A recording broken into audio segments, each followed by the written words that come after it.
हाय आएगा। Guys, welcome to Pakistani father and son reaction में। उम्मीद है सब खैरियत से होंगे, जाओगे, खुश होंगे, आबाद। यार मेरा नाम मुजाद है। मेरा नाम यार नदीम। यूएई और भारत और इसराइल को मिलकर संगठन बनाता देख पाकिस्तानियों के पिछवाड़े में लगे लाल मिर्च न कर यार। हाँ जी भाई साहब, इसराइल भारत और यूएई होने जा रहे हैं एक साथ। पाकिस्तानियों की फटके हो गई चार, तो कानून करते हैं स्टार्ट। शुकारे के बाद अब पाकिस्तान का रुख बदलता हुआ दिखाई दे रहा है। पहले आर्थिक दबाव में झुका पाकिस्तान अब आक्रामक मोड़ पर नजर आ रहा है। सुनने में आ रहा है कि पाकिस्तानी जो हैं यूएई के अंदर उनको आहिस्ता आहिस्ता वहाँ से निकाला जा रहा है।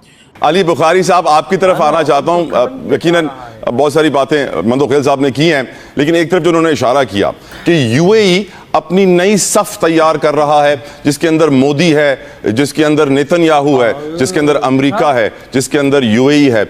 आपकी नज़र में ये कितनी खतरे की बड़ी घंटी है? साथ साथ ट्रंप का हाल इस जंग के बाद हुजूर, आपकी नज़र में अली बुखारी साहब? तो नहीं चाहते कि उनके बैकयार्ड में वो युद्ध हो। अरबे वो हैं जिन्होंने पूरे दुनिया में पैसे लगाए रेडिकलाइजेशन को इंक्रीज करने के लिए, ताकि पूरे दुनिया में युद्ध हो, लेकिन वो अपने घर के आसपास भी वो युद्ध नहीं चाहते।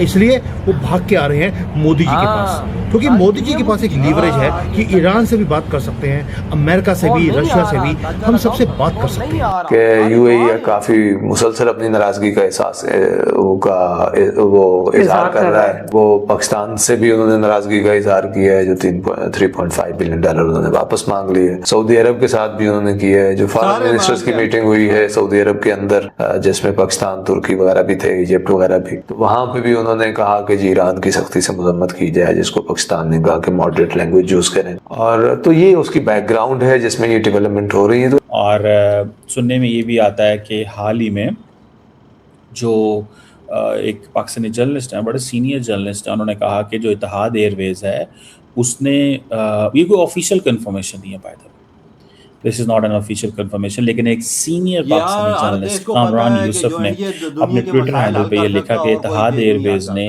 15 पाकिस्तानियों को जो कि हैंगर में काम करते थे, उनकी 18 साल, उसमें से एक बंदे की 18 साल सर्विस थी, उसको कहा कि तुम अब घर चले जाओ। दोस्तों पाकिस्तान और यूएई के बीच जो टेंशन है वो एस्केलेट हो चुकी है। टेंशंस अभी ऐसा कोई मिलिटरी नहीं, पर स्ट्रेटेजिकली, पॉलिटिकली जो टेंशन है वो बहुत आगे लेवल तक एस्केलेट हो। यूएई ने तो अब पाकिस्तानी जो मूल के लोग हैं, जो अहम पदों पे हैं, वैसे तो बड़े कम है, लेकिन जो भी है उनको यूएई कह रहा भाई अपना बैग पैक करो और निकलो पाकिस्तान। चाहे वो इंपॉर्टेंट एयर बेसिस पे काम कर रहे हो, चाहे वो हवाई जहाज के सेक्टर में काम कर रहे हो, एविएशन में या सिस्टम में, कहीं भी जहां भी इंपॉर्टेंट जगहों पे लेबर मजदूर के अलावा अगर पाकिस्तानी हैं तो उनको यूएई फौरी तौर पे भगा रहा है, क्योंकि इनको यूएई वालों को बिल्कुल भी ट्रस्ट नहीं है कि पाकिस्तानी उनको धोखा भी दे सकते हैं। ठीक है, ट्रस्ट नहीं है उनके ऊपर इस धोखे की वजह से, क्योंकि पाकिस्तानियों की एक लंबी हिस्ट्री रही है कि ये काम भले करते हैं किसी और देश में, लेकिन ये रेडिकलाइज इतने होते हैं कि ये फिर आईएसआई के इशारों पे काम करने लग जाते हैं। और आईएसआई जैसा कहती है कि बॉम्ब रख दो, यूएई को नुकसान पहुंचाओ, तो ये पाकिस्तानी वो कर सकते हैं। इस वजह से पाकिस्तानियों की छटनी शुरू कर दी है। पाकिस्तान ने कहा भाई ऐसी बात है तो हमारे जो बिलियनर्स हैं, मलिक रियाज, आपने नाम सुना होगा, नहीं भी सुना होगा, एक पाकिस्तानी बिलियनर्स थे जो कि शायद 2024-25 में पाकिस्तान से भाग के यूएई में शिफ्ट हो गए थे अपनी संपत्ति लेके। तो पाकिस्तान कह रहा भाई जब हमें हमारे गरीबों को निकाल रहा है यूएई, तो हमारे अमीरों को भी निकाले। फिर अमीर भाई वैसे एक ही है पाकिस्तान का, मलिक रियाज, ठीक है, कह रहा वो हमारे अमीरों को भी भेजे, हम वापस लेके आएंगे। तो ये पाकिस्तान में और यूएई में काफी हद तक टसल चल रही है इन दिनों। पाकिस्तानी मीडिया पे जैसे भारत के खिलाफ जहर उगला जाता है, वैसे अब यूएई के खिलाफ भी जहर उगला जाता है। कह रहे जी यूएई का मुस्लिमों से नाता नहीं है, इस्लाम से नाता नहीं है, जबकि इन जाहिलों को कौन बताए कि मुसलमानों का उदय ही इस रीजन से हुआ है जहाँ पे यूएई वाले हैं। भाई ये 3 चीजें आपने 1 बाय 1 साथ जोड़ी हैं। नंबर 1 मैं ये बताऊं आपको कि जो यूएई का इस तंजीम से निकलना है, हमें इसका कोई फर्क नहीं पड़ता जहां तक मैं पाकिस्तान की बात करूं तो। और उसका रीजन ये है कि वैसे तो मैं ये भी हैरान हूं, आज तक मुझे समझ नहीं आई कि जिस तरह जितनी राइजेस हमारी प्राइस में आई हैं फ्यूल के हवाले से। देखिए हमारी तो कोई फ्यूल ईरान से नहीं आता था, ये जंग के बाद जो है वो डैमेज हो गया। हमारा तो कोई रास्ता नहीं रुका कि हमारा जहाज रुका गया हो और हमारी जो है वो उसकी वजह से प्राइस महंगी हो गई हो। हम तो वो बदनसीब मुल्क में रह रहे हैं जिसके हुक्मरान इस तरह के चोर बैठे हुए हैं माशाल्लाह से, कि हमारा तो 900 किलोमीटर का बॉर्डर ईरान के साथ मिलता है हम तो शिप बंद भी हो जाए तो हम बाय रोड ट्रैवलिंग कर सकते हैं और चीजें लेकर आ सकते हैं। तो यूएई ने अपने मुल्क के लिए डिसीजन किया है, और ये मेरे लिए नई बात भी नहीं है तला भाई कि आप कहें यूएई, नेतन्याहू, मोदी या अमेरिकन ये सारे एक साइड पे बैठे हुए, तो पहले के बैठे हुए हैं। उन्होंने आपको $2 अरब आप सब नहीं मांग लिए उन्होंने पहले, और विद इन नो टाइम मांगे उन्होंने आपसे। उन्होंने आपके लोगों को निकालने की बात नहीं की। आपके जो अफगानिस्तान के अंदर इवन उनका खाली पाकिस्तान में नहीं, उनका तो सोमालिया के अंदर भी बहुत ज्यादा किरदार है, उनका तो यमन की वॉर के अंदर भी बहुत ज्यादा किरदार है। वो तो एक और जो है मैं अगर ये अल्फाज सही यूज करूं और ना करूं तो जरूर इस्लाम मेरी कीजिएगा कि वो तो एक और स्टेट जो है इस तरह की बन रहे हैं, इस तरह की बन के आ रहे हैं जिनको यूज किया जाए, और अपने आप को समझते हैं कि हम कोई पिवटल रोल इस रीजन में रखते हैं, जबकि ऐसी कोई बात भी नहीं है।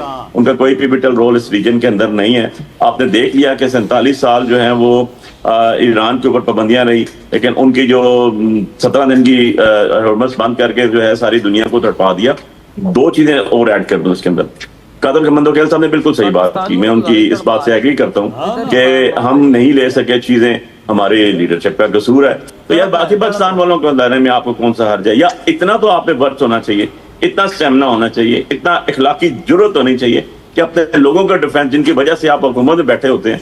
खैर ये तो हुकूमत में अवाम की वजह से नहीं बैठे हुए, लेकिन जैसे भी है आप एक पावर कॉरिडोर यूज कर रहे हैं, तो आप ये कहेंगे कि हमारे लोगों के पास गैस नहीं है, हमारे लोगों के पास बिजली प्रॉब्लम आ रहा है, हमारे लोगों के पास ऑयल प्रॉब्लम आ रहा है, तो हमें इजाजत दी जाए, ताकि हम इजाजत ही मांगने वाली बात होगी ना। और क्या हो गया, कोई बंदा कि आप इंडिया को दे सकते हैं, इंडिया रशिया से भी ट्रेड कर सकता है, इंडिया इस दौरान में ईरान से भी ट्रेड कर सकता है, और आगे बेच भी सकता है, सस्ता उठाता है और महंगा बेचता है, तो जनरेट नहीं हो रहा उनके मुल्क में कोई भी।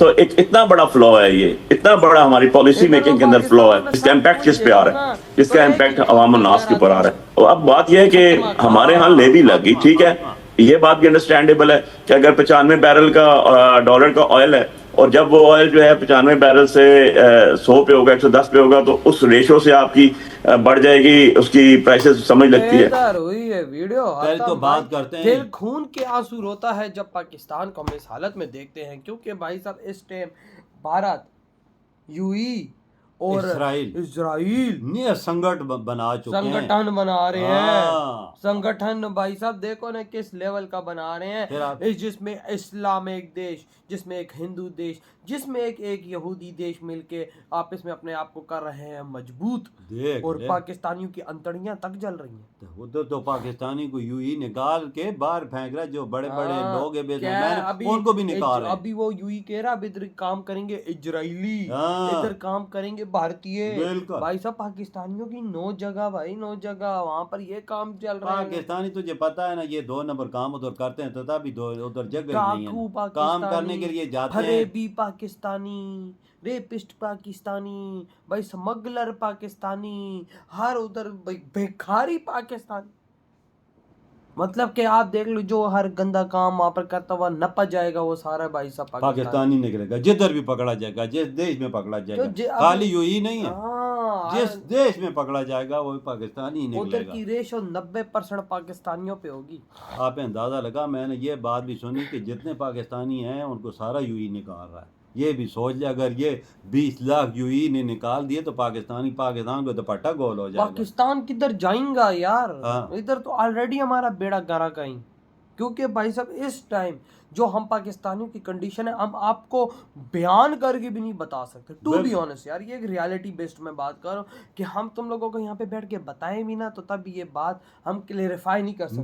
बिल्कुल वजह हालात इस किस्म के ना, लोग देख गुर्बत के नीचे से जिंदगी गुजार, हमारे क्या हाल पाकिस्तान बने। हमारे हुक्मरानों को ये नहीं पता कि हमारी आवाम का क्या हाल है, रोटी के लिए मुताज है, ना इनके पास पेट्रोल डालने के लिए पैसे हैं, ना इनके पास गैस है, ना पानी है। उधर मोदी जी ने पानी बंद किया हुआ है, ना किसी को देश की परवाह ही नहीं, उनको अपनी आप की फिक्र लगी हमारा क्या बनेगा। जिस देश का ये हाल हो, हुक्मरानों को अपनी फिक्र हो हमारा क्या बनेगा, तो आवाम को क्या कौन देखेगा। सही का तो भाई आप ही धान है, इतनी वीडियो खत्म करते तो